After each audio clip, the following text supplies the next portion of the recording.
I'm Mia Birdsong. I am delighted to be here to moderate this conversation, really to interview my friend Kerri. Carrie Kelly is the founder of Citizen Well, which is an organization that works to democratize well-being, which you're going to learn about today. She is also the descendant of generations of firefighters and first responders. She's been kicking down doors and fighting for justice for a very long time. And she is committed to translating practices of well-being into social and political action. Now, we know that there is another session happening right now responding to and talking about the implications of the Supreme Court decision that came down today and overturned Roe v. Wade. If you came here hoping to avoid hearing about that, you are in the wrong place. We've talked about it for a while, and there are some really, I think, powerful connections that Kerri has to make about how that decision connects to the practices we have in this country of wellness. I'm going to encourage y'all to come in here so we can have a little bit of intimacy. You don't have to. I mean, if you want to escape and you feel like you want to be on the edges, that's cool. But I'm just going to encourage you to come in the center. So we're going to hear about Kerri's really fantastic book, American Detox, The Myth of Wellness and How We Can Truly Heal. And I'm really pleased that you all are here. So I'm going to welcome Kerri. Thank you. So good to be here with you, especially. Yay. So let's start with what this book is. So it feels like an interrogation of an industry that not only has commodified wellness, telling us that we can kind of consume our way to well-being, but encourages us to think of wellness as an individual pursuit. So we become kind of increasingly disconnected. And you wrote about this from the perspective of someone who kind of bought into this myth of wellness that you really unpack and blow open for us. So can you talk about what happened during your kind of wellness myth period that made you realize that something was not working for you? Well, I'll start with why I was called to wellness to begin with, because my life wasn't working for me. For the first 25 years, I was on this predetermined, overachieving path, climbing the ladder relentlessly, doing the things that I was told I should do, and deeply committed to that path. And that was disrupted on 9/11. My stepdad was a fireman. He ran into Tower 2 when so many people were running out. And when those buildings came down, so did everything I thought I knew about what it meant to be safe and to be healthy and to be well and to be normal and to be successful. And so that began a journey of deep questioning for me. And I began to really relentlessly reach for and seek out truth and meaning in an unimaginable moment, and a relief for a lot of the grief and pain and loss that I was experiencing in my life and in my family. And wellness was there to catch me. Wellness had all the answers to my questions. It gave me an escape from my pain, right? It gave me, rationale and fantasy for why, the reason that I was suffering or the reason that I was in pain. It gave me a way to transcend, right? All of the discomfort of what I was experiencing, and the horrific reality of my life at that time. What did it specifically look like? What aspects of wellness were calling to you? Well, I think what hooked me was the idea that I could hit my mat and escape the world, right? Your yoga mat. My yoga mat, my cushion, and escape the reality of the world, escape the pain of my situation, escape the questions of my life and why that had happened to me and to my family and to all of us. I think it also, sold me this myth that I could purify myself of the guilt and the shame, of the questioning, of the uncertainty, of the discomfort. It gave me an ideal to work towards, to seek, a way to perfect myself, right? A way to become superhuman and move away from vulnerability. And so like I was hooked by all of those promises. And did that kind of promise of perfection kind of mirror the path that you'd been following before? 100%. You know, I mean, I was sort of groomed and trained to be an overachiever, a good student, a good athlete. How many of y'all are overachievers? Anybody resonate with this story? Right. Good student, good athlete, good Catholic.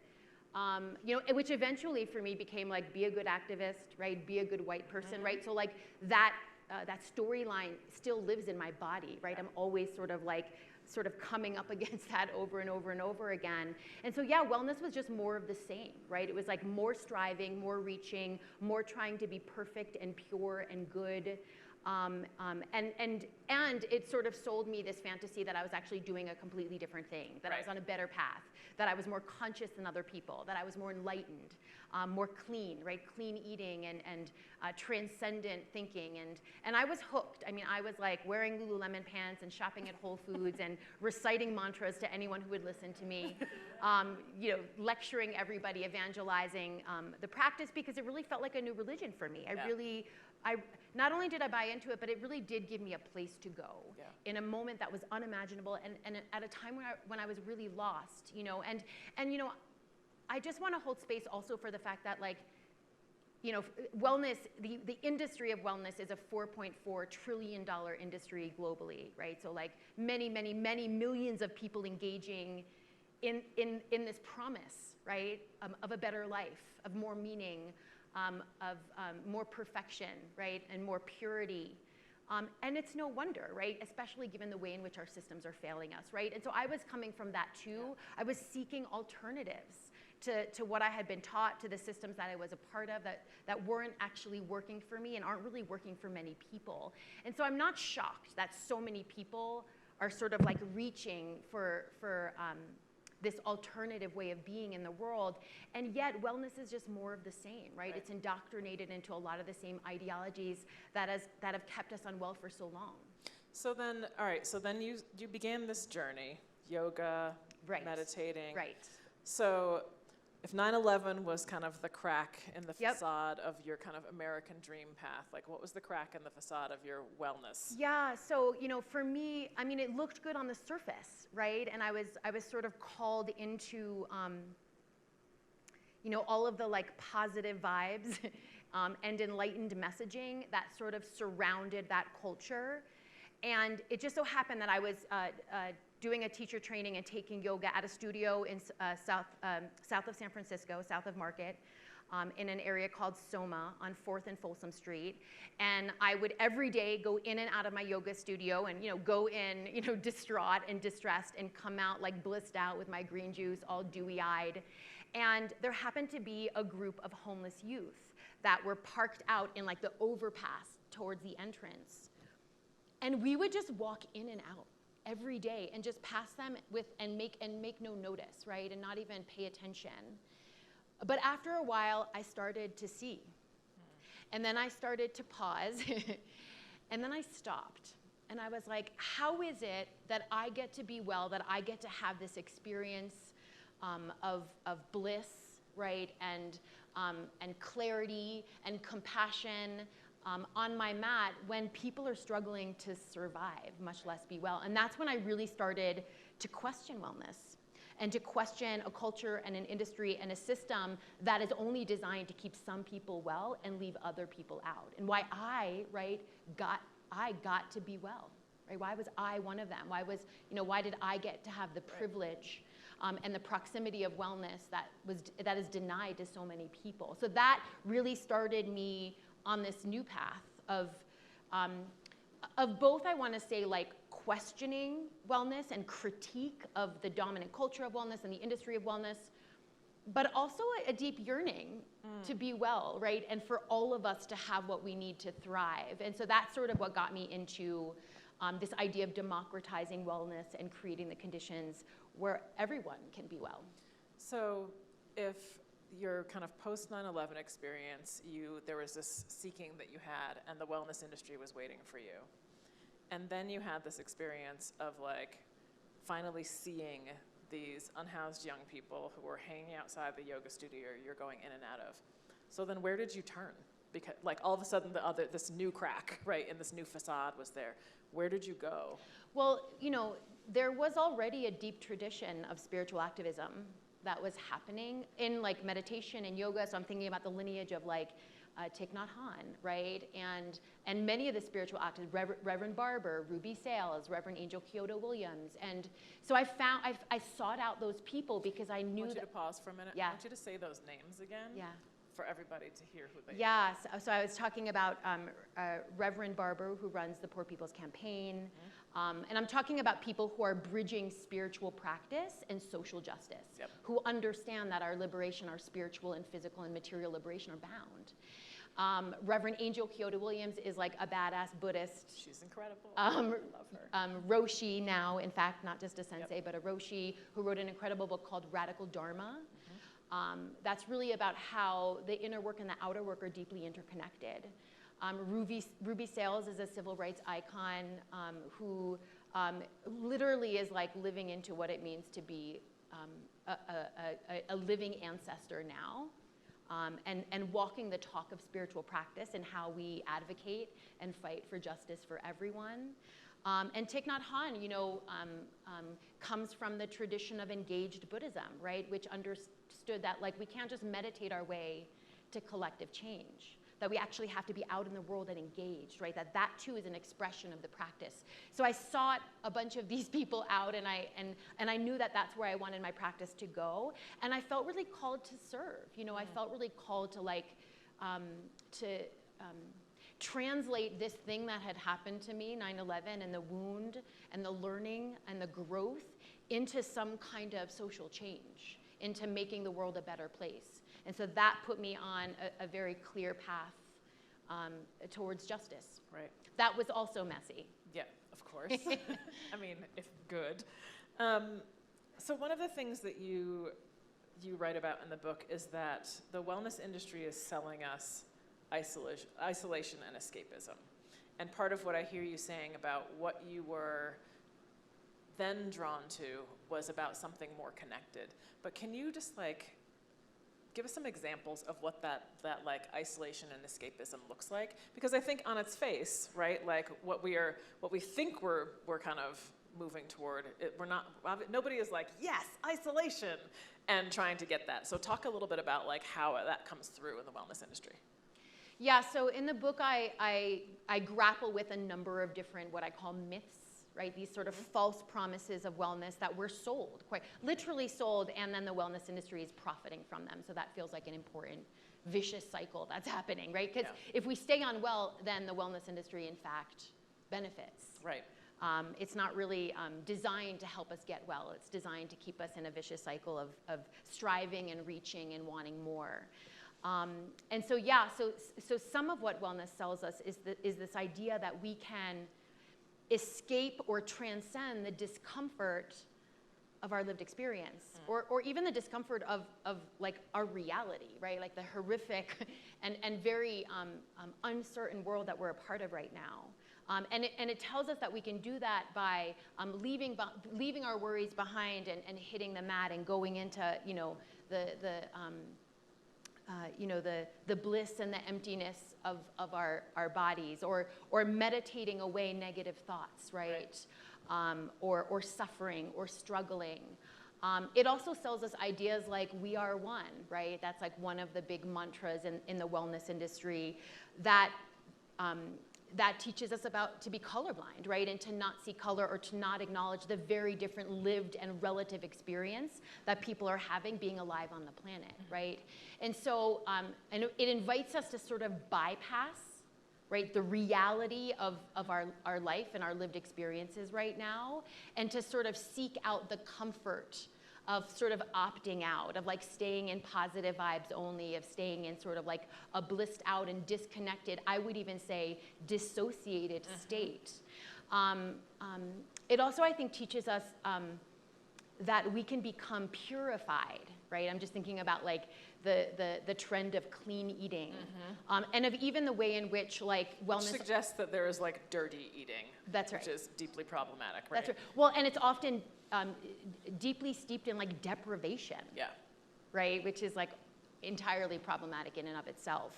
But also this idea that we can become purified of our human experience. And what I mean by that is like the way in which, you know, wellness often sells us like superhuman life hacks and ways where we can actually transcend being vulnerable, right? Which is like an inherent part of being human. So this is or suffering like, or being sad or grief, right, or being uncomfortable, right? Which is all part of our human experience. So part of it is that like it's selling us a separation from our humanity.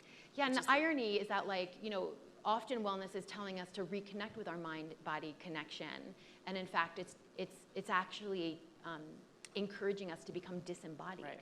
It's saying don't feel. It's also selling us distraction. I think the way in which wellness often encourages us to solve like deeply complex systemic problems with personal, individualized, simple solutions is saying don't look over there.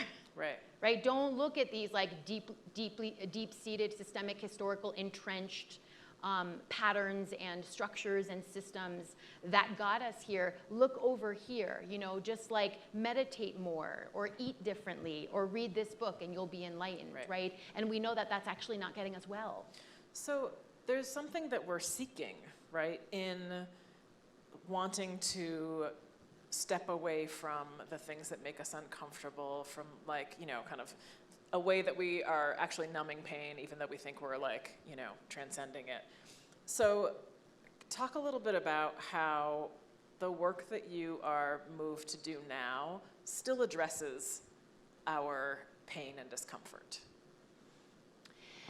Yeah, well, it's funny because part of me is thinking about how, you know, I think often sometimes what we are in fact seeking is comfort and is control, right? Control of outcomes, controlling our body, controlling the details of, you know, of everything, controlling other people, right? Which we're seeing reflected in our systems right now. And I also think simultaneously there's a deep-seated yearning for wholeness and to be deeply connected, right? And I feel like because wellness is telling us and selling us these myths that we can buy our way to wholeness, right? Or that we can meditate our way to wholeness in isolation, right? Or that there's a one-size-fits-all, right, way to be well or way to be whole or way to be so-called healthy. That is the pathway, right? And we actually know that that is in fact, you know, that's not actually getting us well, and it's not making any of us feel good, right? It's making us feel lonely, in fact. Like there's a loneliness epidemic. There's more, you know, a wider income inequality gap than ever. And so much of what I feel like I've discovered in this sort of new expression of my wellness practice, which has so much more to do with activism, organizing, showing up, you know, learning how to live in solidarity, is that wholeness is actually found in relationship. It's found in community. It's found in understanding oneself as a part of the collective, not in isolation, not separate or special, right, or entitled, but actually as a part of both the problem and the solution, right? As a part of like the broader purpose of who we are and how we got here. And that's actually when I feel like I feel the most alive. That's when I feel the most meaning, right? That's also when I feel the most hope, you know? Folks often ask me like, do you feel hope or do you feel despair? And I often say that like sometimes when I'm on my cushion or when I'm on my mat, I feel the most alone. But when I'm actually like engaged in like critical conversations about what it means to be well, what it's gonna take to be well, how we create the conditions where everyone can thrive, like that's when I feel the most juice. And the most capacity, right? And the most courage, right? To like keep showing up and keep asking hard questions of myself, hard questions of each other, hard questions of the spaces and the structures that we're a part of, and what we can do to transform them. So who did you write this book for? I mean, I wrote this, I mean, there's a lot of people writing about this right now. Yes. There's an entire body of work that is leaning into the social critique of not just like wellness as an industry, but you know, many of the systems, the toxic systems that we're a part of. And so there's a book right now out called Who is Wellness For? By Faria Hoyson. There's a book called Decolonizing Wellness. There's a book called Inflamed by Rupa Maria and Raj Patel. There's a long legacy of people who have understood that our well-being is bound, right? And our liberation is bound. I feel like I wrote this book for people like me, right? For folks who have been, you know, desperately obsessed with wellness and this idea of being well and being connected and being whole, but have been missing the mark. I feel like I wrote it for, you know, for people who are white, like myself, white, cis, straight, able-bodied, with a ton of proximity to power and privilege. So that, and folks also for whom often these systems are like invisibilized because they're closest to the benefits of them, but also who have a deep responsibility to changing them because of their proximity to influence and decision and power. And so I wrote this book as my own like reckoning and grappling with like, what is my part in all of this, right? How have I been complicit? How have I been shaped by these systems, right? How have I been compliant and obedient in upholding these systems? And what does it look like for me to untangle that, to unravel that, to deconstruct the self that I've inherited, and really get to the truth of who we are, right? And who we are to one another, and show up for the well-being of everyone. So I wrote it, you know, as I'm an organizer at heart, you know, first and foremost, and I wrote it because I really wanted to bring more people into the conversation, and because too many people are opting out, and too many people are buying into this myth that we can thrive and be well on our own, when in fact I don't believe that's true. I believe that we're deeply unwell as a collective and as a nation. And it sounds like you're not just pushing back against the idea of us thriving and being well on our own, but also that like the idea that we can thrive and be well while other people are suffering, right? That you see that there's that's actually not a thing.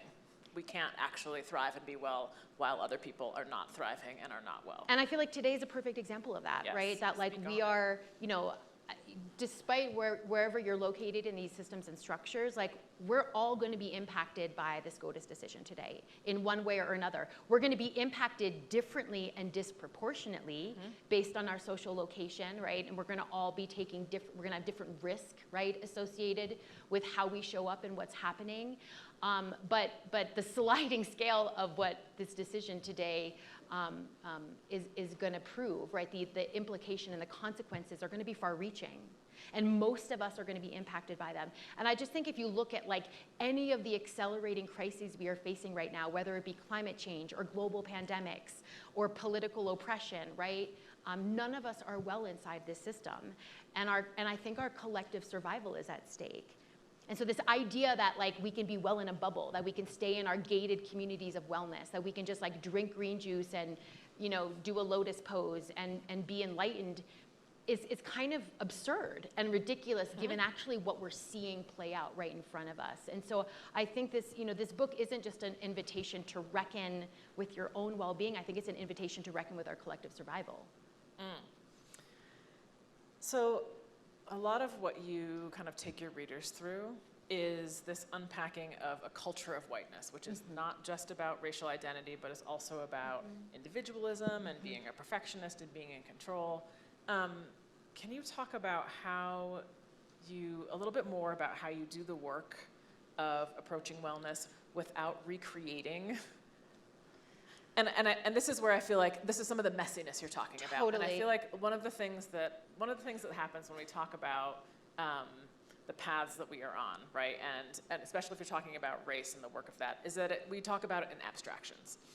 So I want you to talk concretely about what that looks like for you. Yeah. So what I mean by whiteness or the culture of white supremacy that wellness is sort of steeped in, but all of our systems and structures are steeped in, is a culture that's rooted in individualism and the idea that we can go it alone or that we are alone, in scarcity mindset, right? And sort of this like relentless striving for the impossible, entitlement, right? And the idea that I'm just thinking about wellness in particular and how so much of what we know as modern and Western wellness comes from the medicine and culture of Indigenous and Southeast Asian people, right? And so how white supremacy and the colonial mindset has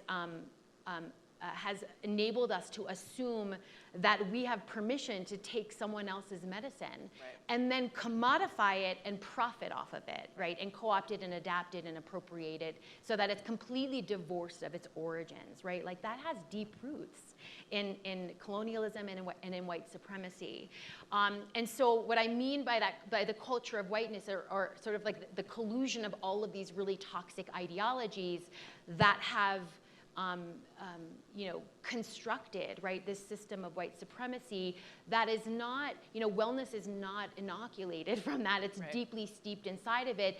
And so are all of us. And what the question that you're asking around, well, how do you dismantle or disrupt or divest from white supremacy without replicating it? I don't know the answer to it. I just know that it requires a constant interrogation of how we have been shaped, and I think it's been helpful for me to understand culture as the air that we breathe, right? That there is no escape, right? There is no escape from these toxic cultures that we have inherited, right? That were imagined for us in many ways. And so for me, and that's a big, part of the grappling in this book is like, how have we been shaped? Our words, our behaviors, our stories, our narratives, our relationships, right? Our structures and our systems by these, by the history, right, that we come from, by the structures that we're a part of, and by a culture that has been deeply informed, right, by Enlightenment ideas of individualism, by capitalism and sort of the scarcity mindset, by colonization that is like the foundation of this country, and we're not separate from that. We're not immune from that. We don't get to be pure from that. So it's a constant, I think it's just like a constant questioning and developing a self-awareness, like a practice of self-awareness that enables us to catch ourselves when we feel ourselves defaulting to that like old operating system or that old paradigm, right? And course correcting. I mean, I forget all the time, especially when I'm not paying attention. I'm 46 years on this planet, so I'm like going to be unlearning 46 years of being trained to be white, to uphold white supremacy, to being trained to go it alone, right? And to be a self-made man, right? Of being trained to stay in this constant, endless loop of not enoughness. So that keeps me striving and wanting more and buying more and needing more. And so much of, I think, the detox that I'm calling for in this book is a recognition, right, of the air, that kind of toxic air that we breathe, and a constant commitment and interrogation to deconstruct that for ourselves so that we can like live into something else. So I hear you saying, and I imagine just like when folks hear about this book, right, like a lot of what you're talking about is the kind of work of self-awareness, and that there is this kind of like relentless questioning and interrogation. And that sounds exhausting, right? There's a way in which I think a lot of us are just tired and burnt out, and this is partly an invitation to like do more work. But I also know, and I think that this is also a lot of what, when we think about systems of oppression, if we're thinking about patriarchy or white supremacy or capitalism, those of us who benefit from those systems are also in this place where we have to kind of continually be aware and excavate, and it's a lot, right? So I want you to talk about, and like, let's be clear, like what one experiences when you benefit from the systems is very different from what people who are being victimized and oppressed by the systems is. Disproportionately so. But it's not like you do the work as some kind of like self-flagellation in order to like punish yourself for benefiting for something. Part of what I feel like there is in this is a journey that nourishes you and that you actually find joy in. So I want you to like pull that out. Well, and I also want to I feel like part of what you're also asking us to consider is, are we actually well? Right? Like we're seeking wellness, and yet are we actually well? Because I actually think it takes a lot of energy for us to dissociate, to avoid discomfort, to be distracted. Like there's action required in that. So I don't think that that's without exhausting ourselves like there's, you know what I mean? Like we're kind of running ourselves in a loop anyway, trying to avoid the inevitable, trying to avoid the truth. And so, you know, there's been some relief for me in actually like grappling and reckoning with like, okay, you know, like we're all swimming in this water unevenly, right? We're all breathing this air. And so what does a practice look like of, you know, just being in a constant curiosity around like, am I doing the old thing or can I choose to do something different? And that's actually, I actually feel like that's given me more capacity, right?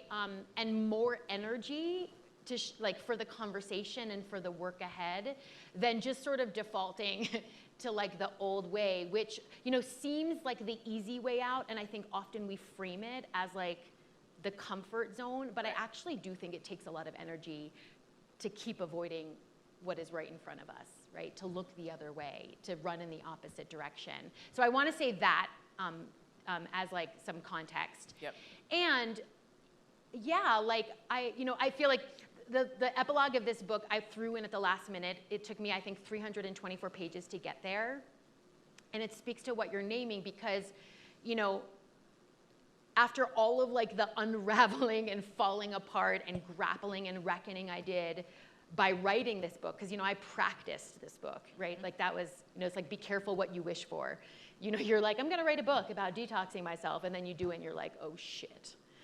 So I did all that and it was hard for sure. But at the end, what I realized is that, you know, who I am beyond what whiteness has taught me and told me I am, right? Who I am beyond scarcity, and this sort of like endless striving for perfection and purity. Who I am, you know, beyond individualism and this sort of like going it alone and feeling constantly isolated, and feeling like I have to like pull myself up by the bootstraps like all the time, is so much more than what I had inherited. Like there's so much more possibility, there's so much more capacity for me to be in relationship and for me to be present and for me to be engaged and for me to like show up for what's needed. There's so much more joy and dance and laughter, even adjacent, right, to the struggle, right? I feel like essential, right? Resistant joy, essential to the struggle. And I just think there's more of a future for all of us actually beyond, you know, this very limited imagination and story that we've inherited from dominant culture and from dominant structure. So that, I finished this book, I was exhausted and I was like, thank God. And that was like, I was like, oh, right, this is why I wrote this book. Like there's more, right? This is not about less. It's not about cutting yourself down. It's not about getting small. It's not about giving things up. It's about there's more, right? There's more when we actually return to who we are beyond all of this. I often feel like it's like if we've been kind of like living in kind of grayscale and we think, and it's the most like, you know, elaborate, intricate grayscale and it's shiny, and then we do this work to kind of uncover the falseness of some of that, and all of a sudden it's like, oh my God, the world is in color. Like how amazing is that? And that the work of getting to that place, right, it's not Technicolor immediately. It's kind of like, you know, when they would like colorize films, like kind of like comes Wizard in. of Oz. Exactly. That moment. Yeah. Well, and I feel like we see each other more clearly too inside of that context. Absolutely. And so, which I feel like we're also often seeking when we're like seeking wellness, we're really seeking like connection and belonging and worthiness, right? And actually when we're like in the real world and in the truth of who we are and who we are to one another, we see more of each other and we feel permission to be more of our whole selves, right? We feel permission to be vulnerable, to say I don't know, to be afraid. You know, like today was one of those days where I was like deeply distressed and afraid. And I was with my friend Nicole Cardoza all day, like since 8 a.m., watching, you know, the news come in, bracing ourselves, and then like being in the grieving, right? And the fear, and also like the mobilization, right? And the imagination together. And I just feel like that to me is where there's just more. There's more for all of us, right? And there's more of what we're seeking that's available to us in relationship than in isolation. So today it sounds like, you heard this horrific news, and that what you did was feel like what it means, right? And then think about like, how am I going to, like, what feels powerful to me? Like, where can I actually be like of use in doing things? I'm wondering like what the you before this, right? Would have done. I feel like, I feel like I felt glimpses of the before me, and today I just want to name that, because I felt a lot of like urgency. In how I was like reacting to the news, and I felt like I had to do a million things, and I also felt like I had to leave here and like just run right to the front line, right, and like do all the things and lay my body down and get arrested and whatever it took, and I feel so like that, like, so that's like an old loop for me, and I'm not saying that there's not a place for urgency. I think these are urgent times, right? And I don't know if that reactivity is helpful in this particular moment. I mean, like, this decision has been a long time coming, right? It's been, many, many decades of white Christian nationalists preparing themselves, right? Laying the foundation to like roll back all of our human and bodily rights. And so today was like the manifestation of that. It was a symptom of a much larger disease. And so like, I knew that coming into this, and yet it still really hurt. But I had to remember, and I was able to do this because I was in relationship and community today, that this is a long game, and that I'm not the only one. Yes. Right? This ridiculous idea, this completely narcissistic idea that like we're the only activists and we're the only one that's going to save the world, and yet like many of us get caught up in that loop, and often that's what we're sold, right, by dominant culture. And so like being here, being in community, being with people I trust, being vulnerable, letting ourselves, like, I couldn't get anything done for the first 3 hours. I just like literally couldn't string a sentence together, much less like write a newsletter and send out resources. And I had to give myself permission to do that, to fall apart and to be human and to grieve and to be fucking pissed off. And then I got some capacity. Then I got some energy to be like, okay, what's next, right? How can we organize now? What's needed in this particular moment? Yeah. What's the next best step that's going to get us in the direction of where we need to go? And so that was helpful. And also just, I feel like, I wrote this book for moments like this, right? Where it's like, it's not an event, right? This is not like a one-time thing. It's not an episode. It's a part of a much larger and longer legacy that goes back to the foundation of this country. And so it's not new. And I feel like remembering that, like having that historical context is really important, because we're not going to turn this around tomorrow, right? It's going to take like a long game. It's going to take a lot of people. It's going to take all of us showing up in like our unique role and responsibility given our different social locations. I'm like a white cis woman with a lot of privilege and a lot of proximity to power and access, and people with influence and decision makers, right? And so like, I feel like I have a huge responsibility, right? Like that comes with like so much responsibility and so much, drive to actually do something and to play my part and to disrupt, right, where I can. And it sounds too, though, that like part of what the kind of well-being you're talking about is that the way that we get capacity for the long game, the way that we get to both feel despair and grieving and still do things, is that we actually need to recognize our inherent connection to each other and like be in community, and like that's part of how we be well, and that enables us, right? Like I sometimes talk about like the alchemy of community means that like what we are, the energy we have collectively, the capacity, the resources that we have collectively are way more than what we have kind of individually if you do the math, right? Well, and how limiting, right, our like single stories are. Right.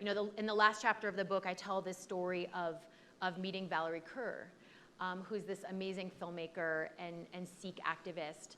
And we were randomly in a room together on a project, and she was telling her story about her uncle Balbir Sodhi, who was the first Sikh American to be murdered in the aftermath of 9/11.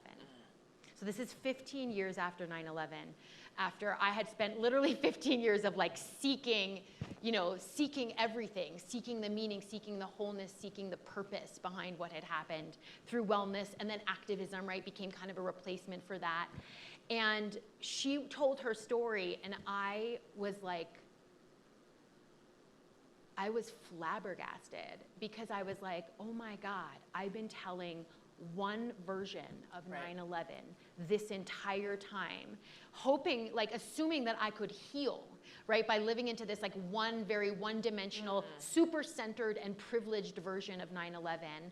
When I meet Valerie and I see, right, the rest of the story, right, not just the story of Balbir Sodi, but the millions of other people who were not just killed on 9/11, but killed because of 9/11, in the aftermath, in the retaliation, in the harassment, in the war on terror.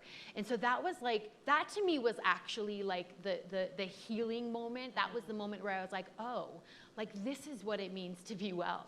This is what it means to be whole and heal. And it's actually who we are in a relationship. And it's who we are together. And part of it is that we have to have some capacity for complication. We have to have some capacity for nuance. Yes. Because the story that you're telling is very different from her story. Yeah. And that we don't need to resolve and kind of tie up in a bow some single version of something, but that we actually need to allow ourselves to hold what is a whole story, right? Which is many, many, many That's perspectives. right. Well, and I feel like this is what I learned from your book, How We Show Up, right? Is that's why I when I'm point people in the direction of reading your book, right? Because that's what your book talks about, right? How we heal in community. Yep. Right, and we get well, right, through co-regulation, through the ways in which we show up for each other, and that experience for me revealed everything that I needed to know and everything that I had been seeking about how we get well together. Yeah. And we just did this really beautiful thing where she came to Ground Zero with me on the anniversary of 9/11 and met my family and got to actually grieve. She was like, I never got to grieve the loss of first responders on 9/11. And then 4 days later, I went to what's called the second Ground Zero in Mesa, Arizona, which is at a gas station where Balbir Sodi was shot 5 times in the back by a man who claimed to act in the name of patriotism. And met her family and got to be a part of that experience. And so we included, we just made the story so much bigger, and our relationship now is so beautiful and so powerful. And we're still, I think, we still believe it's a miracle that we found each other, and that our stories mirrored each other in such a profound and powerful way. And that to me was that was the end of the book for me. That was the end of my story. I was like, oh, this is what it means to be well. We're going to take questions in a minute, but I want us to do something first. I want everybody to put their feet on the ground and just feel gravity.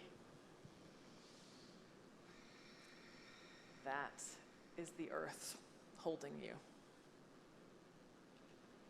That's the earth reminding all of us that we belong here. Take a breath.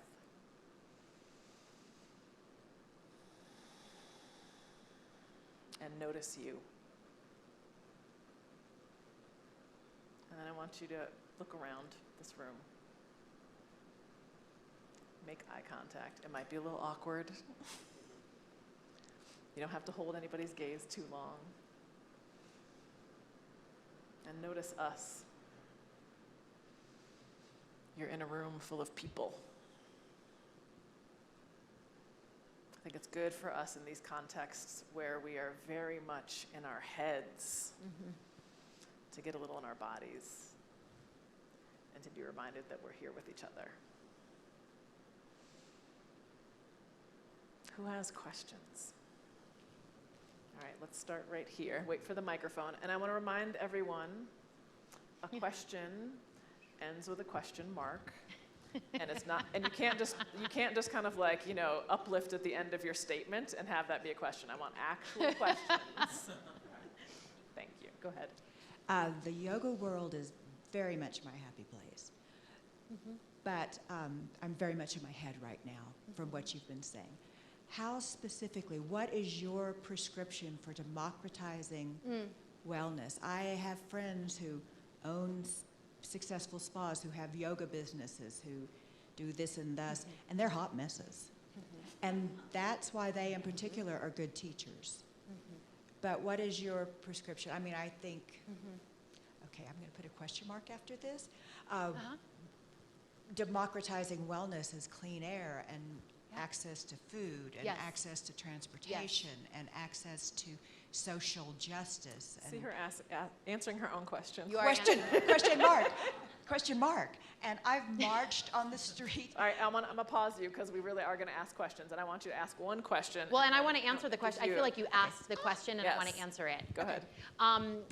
So first of all, I want to say that this book is a lot of questions and not a lot of answers, but a lot of grappling, a lot of storytelling with my own very messy journey of waking up to the truth. And it points folks in the direction of places to go and to explore as we live into this question of, like, what does it mean to be well? What does it mean to democratize well-being? The last chapter of this book is my favorite. It's called Reimagining Wellness. And it's when I actually interviewed a bunch of folks who I believe are modeling and embodying a different way of being well, a different way of democratizing wellness that doesn't look like some, like, you know, enlightened yogi in lotus position on their cushion, but looks like people on the front line who are imagining an entirely different future for all of us. And I say that because I struggled with whether or not it was my role as someone in a body that's often centered in the dominant culture of wellness, right? I'm white, I have thin privilege, I'm able-bodied, I'm cis, I'm straight, I have tons of access to resources and privilege, whether I was equipped, quite frankly, to design the future of wellness for other people, right? And, you know, I come from a political tradition that encourages us to center the experience and the wisdom and the perspective of the people who are most impacted, right, by inequality and by systems of marginalization and exploitation and oppression. And so that's what I did in that last chapter. So I just wanted to name that because that felt like a really important learning for me, but also teaching in this book, that we should all be questioning, like, what is our right role and responsibility in the project of democratizing well-being? And I'm not sure if it's my right role and responsibility to say, this is what wellness should be, or to redefine wellness for other people. Having said that, I do think that folks like us who have a lot of proximity to wellness, or who have studios or have power in wellness, should be asking really hard questions, like who's missing from our wellness spaces, or who's in the front of the room, or who benefits, who owns the studio, who gets to make the decisions that impact other people, right? What are we charging for classes? What are the barriers to entry in wellness, right? Are they physical? Are they financial? Are they social, right? Are they stereotypical? And so that's sort of, I think, some of the grappling and some of what I'm inviting folks to do.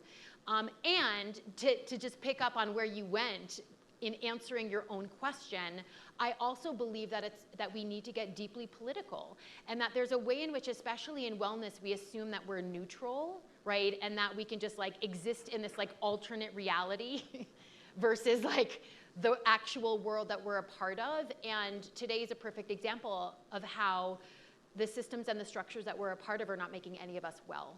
And so what does it look like to stretch our yoga practice or a meditation practice, or however you define your wellness practice, into politics, into, like, disrupting and dismantling the structures that are holding us back from wellness, and being a part of creating the conditions, creating spaces, creating resources, redistributing resources and capital to make sure everyone has what they need to thrive. And I'll say one more thing, and to assume that different people need different things to be well. Thank you. You had a question over here? We'll just wait for the microphone. It's coming.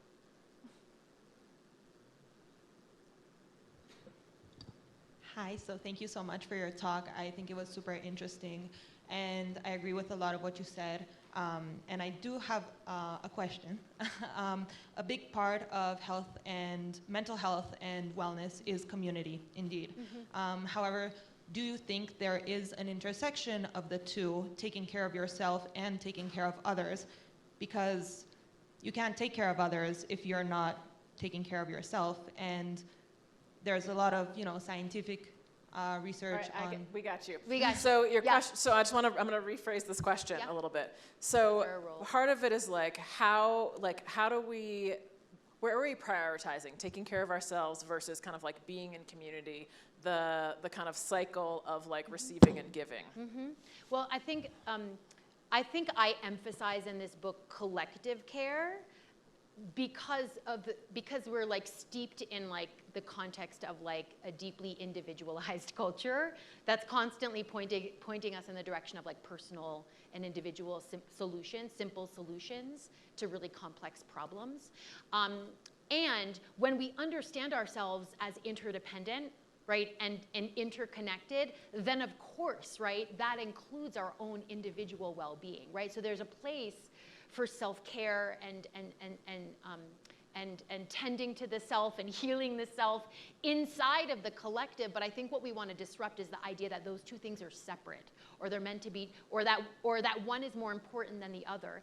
And the reason I think it's important, Or that you can even take care of yourself without other people. I mean, 100%, right? Well, and that's what I mean, like this idea, like that wellness is saying just meditate away racism is absurd, right?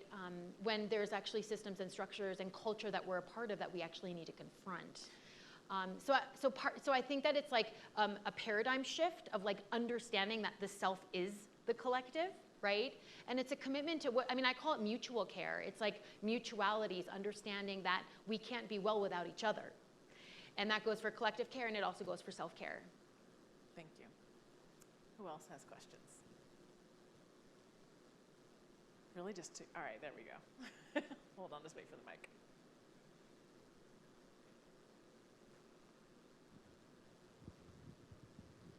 Hi, Kerri. You're so inspiring. Thank you. Thanks for the talk tonight. Thank you both. I have known you as an organizer. How did you transition into this big project of becoming an author? Where did the courage come from? What was that process like for you? I have two answers. One is, so I decided to write this book after the 2016 election, which a lot of people describe as like a big wake-up moment, a big mobilizing moment for so many people, but I couldn't get past the fact that 53% of white women voted for Trump. And so I was like, I had been doing a lot of field organizing on the ground. That's when we were working together. And I was like, oh, we have a cultural problem. And so that's when I was like, I think I need to do more to reach the people that I wasn't already reaching, right? I was like sort of like preaching to the choir at the time, and I wanted to reach the congregation. And I thought that it would be helpful for me to tell my own story of like falling apart and falling back together again as a point of entry for people to maybe see themselves in that story and step into like deeper, more complex conversations and hopefully political action. The other thing though that I'll share is that I really didn't want to center myself, right? Because I was in a practice at the time of dismantling white supremacy and whiteness within myself. And so I started writing like a dissertation on wellness, like a research paper on wellness. And you see a lot of the evidence in here, like this is like deeply researched, and that's where a lot of my energy went. And I had some amazing editors in my life who really pushed me and challenged me to speak from my lived experience. And what they told me was, you're only an expert, right, on your own lived experience, and that you have to actually lead with that, right? You only know what you know based on the body that you live in, right? And so that really pushed me to weave in some of my personal story into this book as a way in for other people, and as an invitation for people to maybe see themselves. I mean, I talk a lot about like the messiness and the mistake making in this book. To the best of my ability, I tried to be really transparent about how how much of a wreck I was sort of finding my way. So like I started this book, and even that in and of itself was a big practice and an unraveling for me, and a big, big teacher. And so anyway, so like the thing I'll just say about that is like, I feel like some of what, we talked about, like this book is asking people to ask hard questions and to grapple with some of these questions around how we've been shaped by systems of domination and violence and inequality. And I think the next thing is for people to actually locate themselves inside of those systems, right? And that was a big part of not just my own journey to getting to writing this book, but also my journey in writing this book. Like, what is mine to write? What is my right role and responsibility, right, in the ecosystem of books that are out there? What is my story to tell and what isn't my story to tell? And so I'm hoping that that is a question people leave with after they read this book, is like, okay, now that I understand my social location and where I'm situated inside of these systems in proximity to power and privilege and access and wellness, what does that mean about my unique and right role and responsibility in changing the course? Right here. You're next, but right here first. Here, raise your hand again so she knows where to put the mic. There we go. How do we avoid activist burnout in the context of wellness, cynicism, rage, inefficacy, as we try to do this critique of culture? You've spoken a little bit about collective connection, but I wonder, maybe, I may not get very far with this, but I'll ask you, what are your personal practices now as you live into this courageous role that you're playing? Yeah, I mean, the way that, so I meditate and I do yoga, like I practice yoga. I have my own sort of version of a practice, which for me plays the role of capacity building. It's like how I get ready and build capacity and show up for what's needed, right? Which is like constantly changing and evolving every single day. And so that's how I use the practices now, is to prepare myself, to ready myself, to build a capacity, a spiritual capacity, but also a physical capacity, to be ready to respond to what's needed. So I'll say that. We talked a little bit about this, but also like engaging in this work in the context of community and relationship is a constant reminder that you are not alone. And I feel like so much of burnout is situated and steeped in individualism. It's in isolation. And so actually when we organize, when we work together, when we show up in solidarity with other folks, especially folks who are most impacted by a lot of the critical issues that we're talking about, the lack of access to well-being, then we remember that we're not alone. And that's a big charge, right? That gives you a ton of energy. And the last thing I'll say is perspective, because for those of us who get to be well in a system designed for some people and not all people, I think that, I just think it's important to be in relationship and to be, especially in relationship, or at least to be following the lead of folks who are most impacted, because that's often a reminder that, for those of us with a ton of privilege, we're actually okay, relatively speaking, and it inspires me to dig deeper, right? And to get what I need, to get the healing that I need, to do the processing that I need with people who are like me, so that I can keep doing the work. I want to emphasize the last thing that you said, which is that, part of what I hear you saying is that part of how we avoid burnout is we allow ourselves to feel. I think that there is, because of perfectionism, because of kind of overachieving, we feel like, oh, there's a crisis right now, right? This horrible thing happened. I'm mad, but I'm gonna put aside grief and pain and just kind of keep going.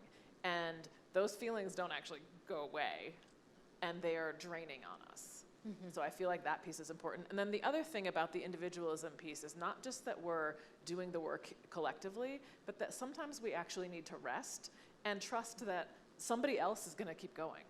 Right? And that we actually are kind of constantly passing batons back and forth. That's right. That when I need my moment to rest, I know that there are other people who are going to continue. And then when I'm well and I have my energy back, I can join up again.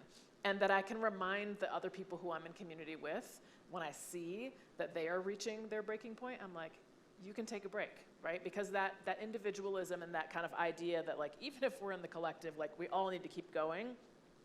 We all need the reminder to pause and to rest. And I feel like that piece is really important. So we are out of time. I want to thank you all for being a wonderful audience. And thank you, Kerri, for being here with us. feel free to swarm her and ask questions that you didn't get to ask. Thanks, y'all.